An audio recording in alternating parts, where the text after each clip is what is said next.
देखिए first number question है, सीधा सीधा दिख रहा है, कुछ भी ऐसा चीजें नहीं है स्टेटमेंट जो आपको समझाना हो, सीधे इनकी वैल्यू रखनी है और आंसर निकाल लेना है।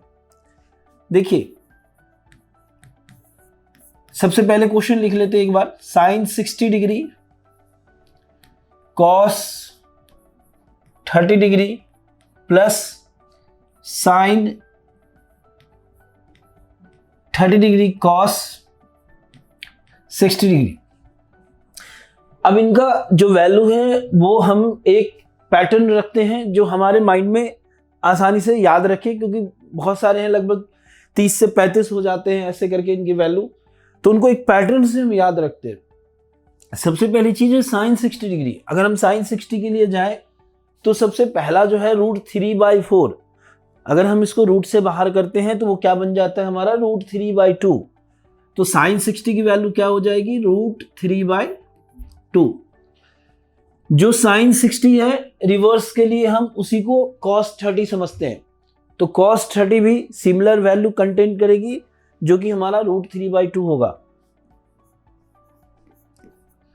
प्लस देखिए साइन 30 डिग्री, अब यहां क्या है, फिर से साइन 30 डिग्री आया, तो साइन 30 डिग्री वही है जो हमारा क्या है, अगर हम स्टार्ट करते हैं 0/4 और सेकेंड वन होता है हमारा 30 डिग्री जो कि 1/4 है, और 1/4 जब हम रूट के बाहर करते हैं तो क्या होता है, ये 1/2 है। तो अभी कुछ स्टार्टिंग के कुछ क्वेश्चनों में ये बताया जा रहा है, उसके बाद सीधे हम वैल्यू रखेंगे और आंसर निकाल लेंगे, तो उसको आप कैच कीजिए कि किस तरीके से हम वैल्यू रखते हैं। cos 60 डिग्री अगर हम रिवर्स करते हैं साइन का, तो cos जो साइन की 30 डिग्री होती है वही cos का 60 डिग्री होता है, तो ये भी हमारा क्या हो जाएगा 1/2। अब आप सबसे पहले मल्टीप्लाई का काम करोगे बॉड मास के अकॉर्डिंग, √3 क्या बन जाएगा 3, और ये 2 2 जा 4, ये भी हमारा 1 1 इंटू 1 इंटू 1 1, और ये भी 4। जब हम इनके एलसीएम के प्रोसेस से गुजरते हैं तो सेम डिनोमिनेटर है, तो सीधा नोमिनेटर वाले को ऐड कर दिया, 3 + 1 4 हो गया, इसकी वैल्यू जो है 1 आ गई। क्लियर। सेकेंड क्वेश्चन के लिए देखते हैं, जैसे आपको बताया जाए उसी तरीके से आप इसको सॉल्व करो, फिर आइए कभी भी आप इसमें गलतियां नहीं कर सकते हो। देखो जैसे जब कभी भी स्क्वायर आ जाए तो पहला काम है कि आप उसको होल स्क्वायर में चेंज कर दो। जैसे 2 tan स्क्वायर 45 डिग्री है, तो आप इसे tan 45 डिग्री का होल स्क्वायर ऐसे लिख लिया करो। देखो अब यहाँ स्क्वायर जो होल स्क्वायर में चेंज करने वक्त में इस चीज का ध्यान रखना है, जो आप कोफिशिएंट कैरी कर रहे हो उसको आप होल स्क्वायर के अंदर नहीं ले आओ। छोटी बातें हैं लेकिन बहुत इंपॉर्टेंट है, और यही गलतियां आप लोग करते हो, तो इस बात का ध्यान रखना थोड़ा। देखिए प्लस cos स्क्वायर 30 डिग्री, ये क्या हो जाएगा cos 30 डिग्री का whole square minus sine square 60 degree, इसको हम क्या लिख सकते हैं साइन 60 डिग्री होल स्क्वायर। ठीक है, डन। अब यहां देखो ये 2 हो गया, अब tan 45 मीन्स क्या 1 प्लस cos 30 डिग्री, अभी ये भी बताया साइन 60 जो है वही cos 30 होगा, तो ये क्या हो जाएगा √3/2 स्क्वायर माइनस साइन 60, तो साइन 60 भी हमारा क्या है √3/2 ही है।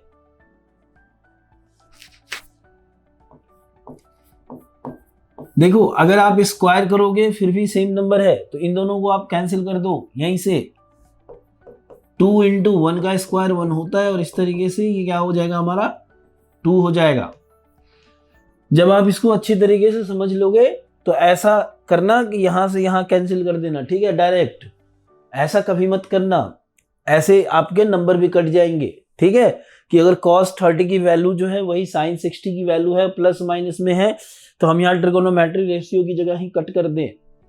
पहले आप इसकी वैल्यू रखना और फिर जाके आप इसको कट करना, तभी पूरे नंबर मिलेंगे। चलिए ये क्वेश्चन नंबर 2 था। थर्ड के लिए बढ़ते हैं। देखो क्वेश्चन नंबर 3 देखो, cos 45 डिग्री, cos 45 की वैल्यू क्या हो जाती है, अगर हम बढ़े 0/4, 1/4, 2/4, 2/4 मीन्स 1/2 और रूट के बाहर अगर इसको करेंगे तो 1/√2, तो इसकी वैल्यू क्या हो जाएगी 1/√2। ओके, नेक्स्ट के लिए देखिए सेक 30 डिग्री। अब सेक 30 डिग्री क्या होगा, उसके लिए हम cos 30 याद करते हैं, और cos 30 हम ऑलरेडी जान चुके हैं sin 60 की वैल्यू ही होती है cos 30।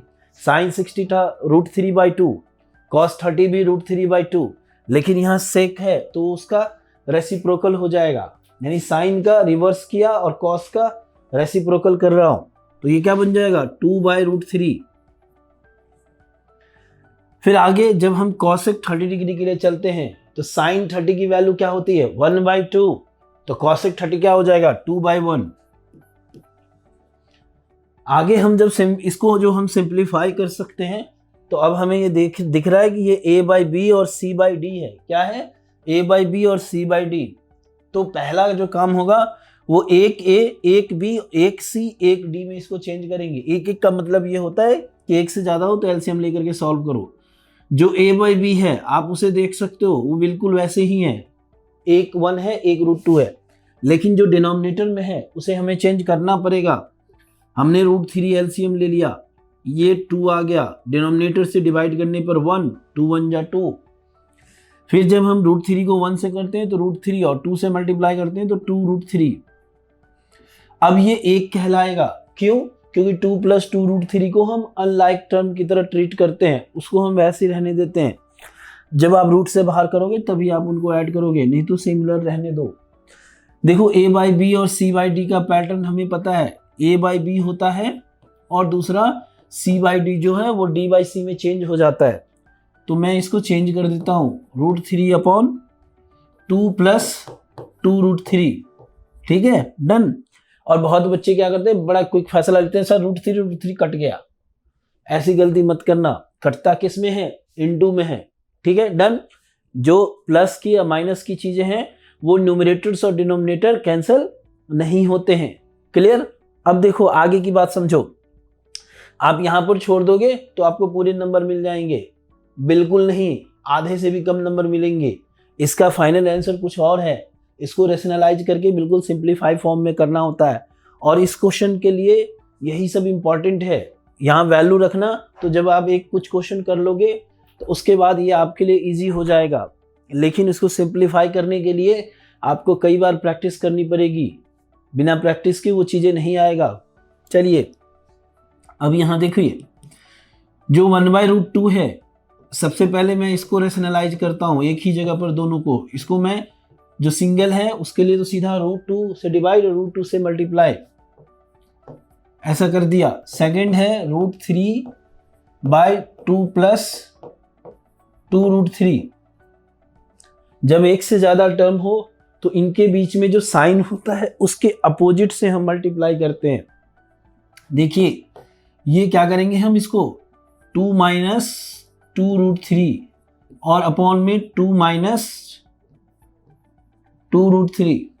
देखिए यहाँ बाकी चीजें सेम रखा, सिर्फ प्लस को माइनस और माइनस में चेंज कर दिया, क्लियर।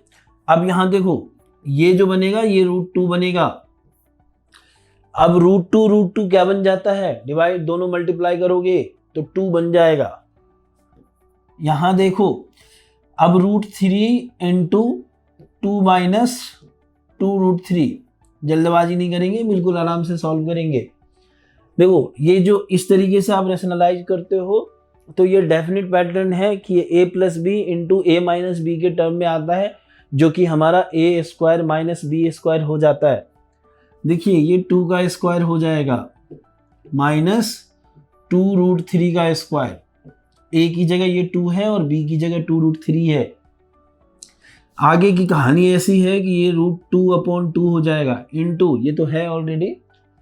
अब हम क्या करेंगे कि इस चीज को सॉल्व करते हैं, इसको एक साथ ले लेंगे, ठीक है।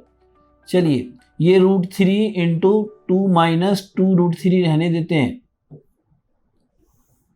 अपॉन 2 का स्क्वायर क्या हो जाएगा 4 हो जाएगा, माइनस ये 2 का स्क्वायर 4 × 3।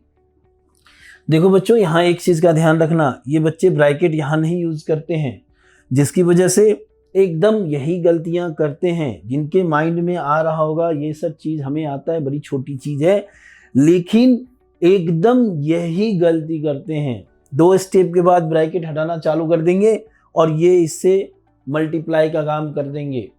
तो बहुत इंपॉर्टेंट है जो बातें बताया जा रहा है आपको। देखिए √2 √3 को 2 से मल्टीप्लाई करके यहां ले आ सकते हैं, माइनस ये बनेगा 2 इंटू √2 √3। ओके, तो ये तो अच्छे एक क्रम में इनको एक सीरीज में लिखो, है ना। देखिए 2 इंटू √2 √3 और एक √3 और है। देखो सारी चीजें लिख लिया हमने, एक बार चेक कर लेते हैं।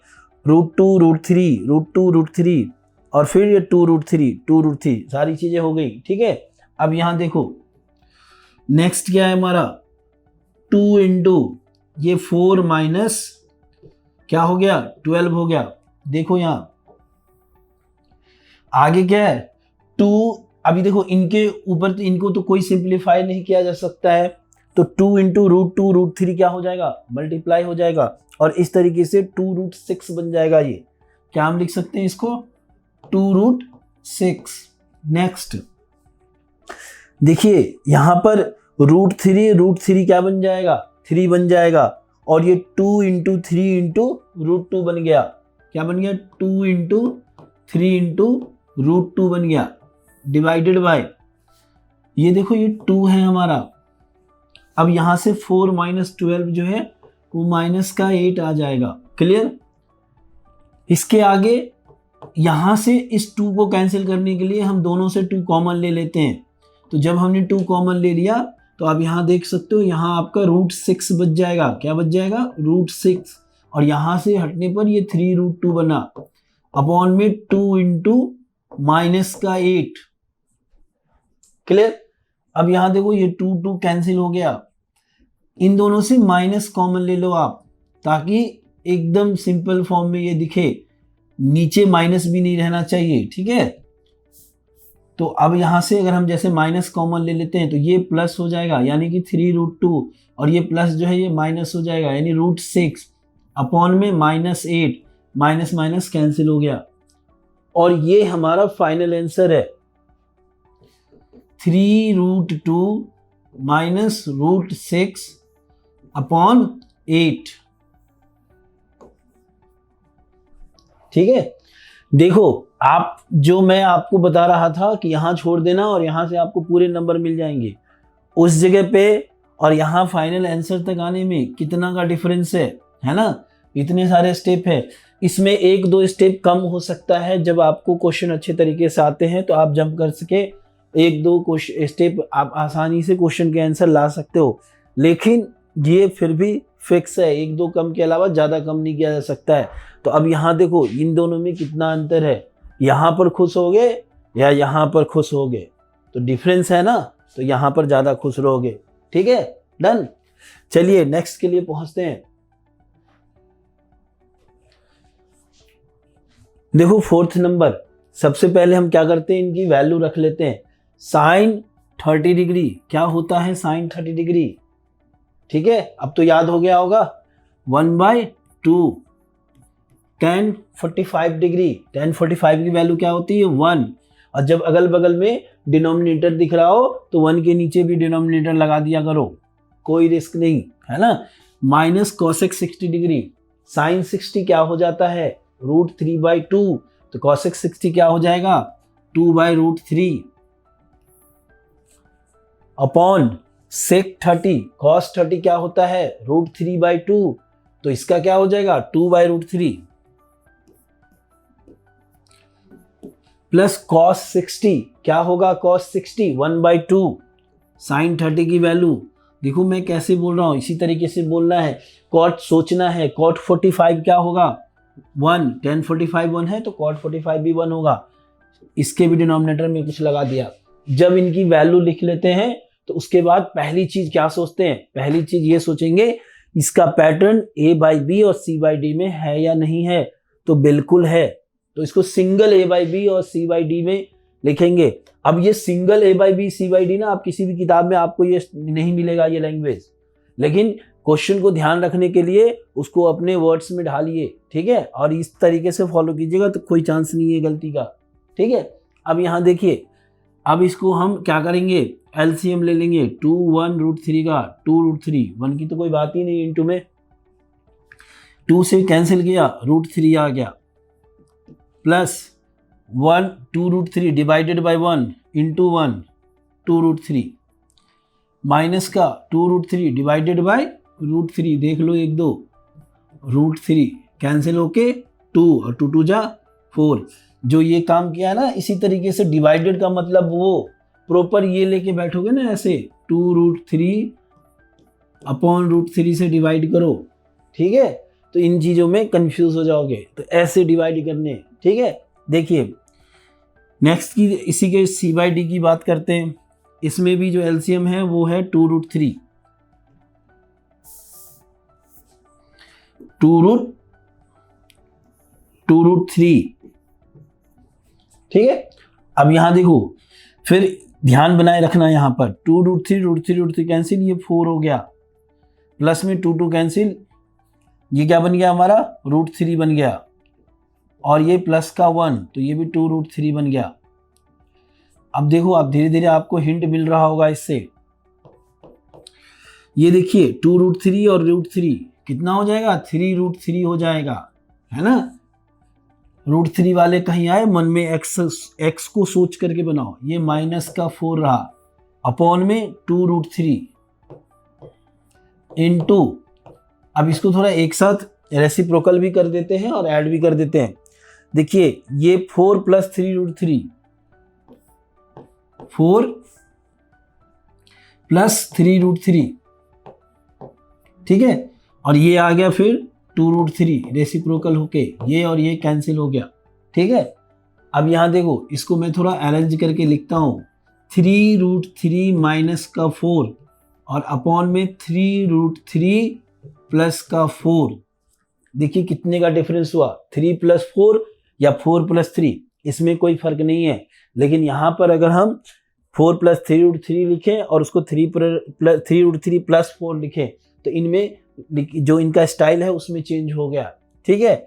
अब यहाँ देखिए, अब क्या करेंगे, नेक्स्ट वर्क करते हैं, इनको रेशनलाइज कर लेते हैं। जब भी रूट आता है डिनोमिनेटर में, रेशनलाइजेशन के लिए हम अपने कदम को बढ़ाते हैं। देखिए रेशनलाइजेशन का प्रोसेस क्या है, बस इसके बीच वाले साइन को चेंज कर दो, 3√3 माइनस का 4 अपॉन 3√3 माइनस का 4, ठीक है। लिखना चाहो तो यहाँ लिख सकते हो कि बाय रेशनलाइजिंग, ठीक है। अब यहाँ देखो, ये पूरा टर्म एक जैसा दिख रहा है ना, ये पूरा टर्म एक जैसा दिख रहा है, तो a इंटू ए का स्क्वायर होता है, इसलिए मैं इसको 3√3 माइनस 4 का स्क्वायर लिखूंगा। और ये a plus b a minus b है, अब ये भी बताया है ना, तो ये क्या बन जाएगा 3√3 स्क्वायर माइनस 4 स्क्वायर। अब यहाँ आगे की कहानी ऐसी है कि अब इसको मैं a माइनस बी का होल स्क्वायर पे करूंगा, तो ये हो जाएगा a square plus b square minus 2ab, ठीक है, अपॉन 3 अब देखो, जब ऐसी चीजें हो कि लगे कि हर एक छोटी की चीज के लिए स्टेप्स मेरे बहुत ज्यादा बढ़ते जा रहे हैं, ठीक है, तो उनके लिए क्या करो कि आप इनको रफ में सॉल्व करो और यहाँ पे डायरेक्ट लिखो। जैसे 3√3 का स्क्वायर मैं कर रहा हूँ, ठीक है, देखिए इसको समझिए, बहुत इंपॉर्टेंट है चीजें। इसका मतलब होता है, इसको मैं 2 टाइम्स लिख रहा हूँ, 3√3 3√3, 3 3 जा क्या हो जाता है 9, √3 क्या हो जाएगा 3, तो इस तरीके से क्या हो जाएगा 27। तो मैं इसको क्या लिख सकता हूँ 27 माइनस 16। देखिए ये भी तो 3√3 है, तो ये भी 27 होगा, प्लस 16 होगा, माइनस 2 3 जा 6, 6 4 जा 24 √3 अपॉन 27 माइनस 16, 16 प्लस 10 26 प्लस 1 27 यानी 11, और ये हुआ फाइनल आंसर। इन दोनों को ऐड करो 13, ये हो गया 4, 2 + 1 3 + 1 4 माइनस 24√3/11। अब यही फाइनल आंसर है। अगर इसमें कुछ कॉमन आता रहता तो मैं कॉमन लेकर के और भी ज़्यादा इसको मैं सिंप्लीफाई कर सकता था, लेकिन यहाँ देखो आप नहीं आ रहा है तो आंसर हम यहीं पर छोड़ते हैं। ठीक है, इस तरीके से क्वेश्चन 4 हमारा कंप्लीट हुआ। क्वेश्चन नंबर 5 देखिए, कुछ नहीं है, वैल्यू रखनी है, लेकिन वैल्यू रखने से पहले एक जो बताया था कि कहीं भी स्क्वायर मिले तो सबसे पहले उसका होल स्क्वायर करो। तो चलिए करते हैं। साथ ही साथ ये भी बताया था आपको कि होल स्क्वायर में कोफिशिएंट को मत ले लेना। ठीक है, चलिए अब यहाँ देखिए, सबसे पहले कोफिशिएंट को साइड रख करके होल स्क्वायर करते हैं। 5 है ये हो गया cos 60 डिग्री का whole square plus 4 sec 30 degree का होल स्क्वायर माइनस 10 45 डिग्री का whole square upon sin 30 degree whole square plus cos 30 degree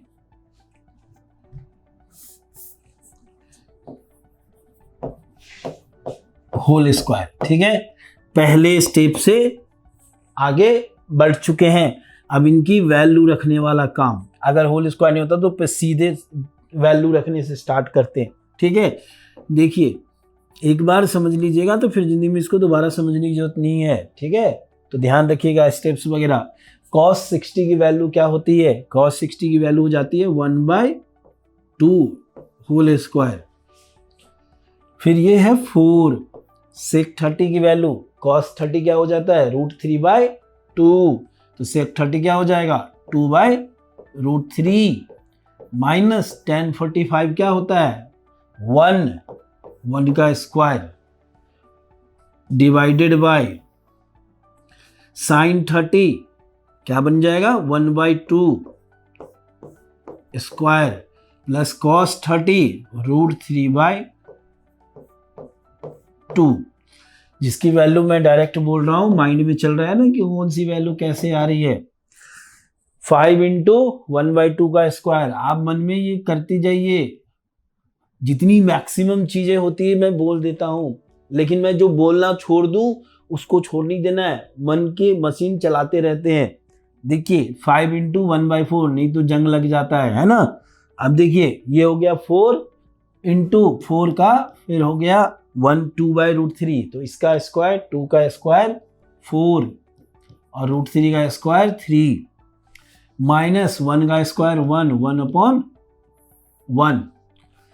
देखो ये 1/4 हो गया प्लस √3 का स्क्वायर 3/4।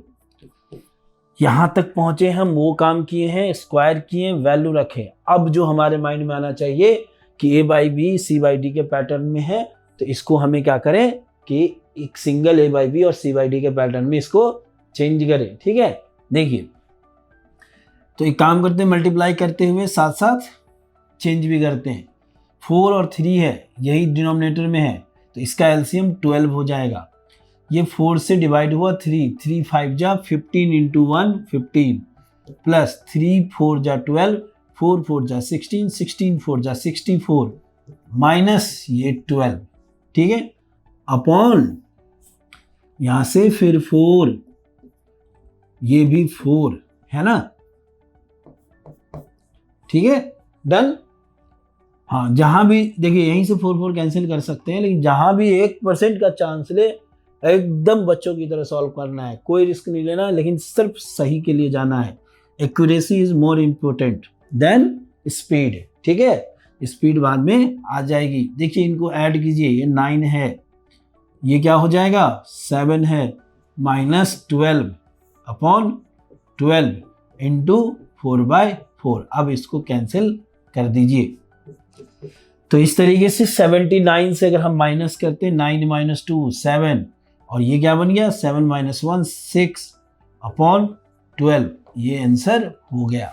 अब इसके आगे नहीं जाना, ठीक है। चलिए, तो जो भी सॉल्व करते गया एक्सप्लेन करता ही गया है, कर रहा हूँ लगातार कंटिन्यूअस। तो अब यहाँ चलते हैं अगले क्वेश्चन के लिए।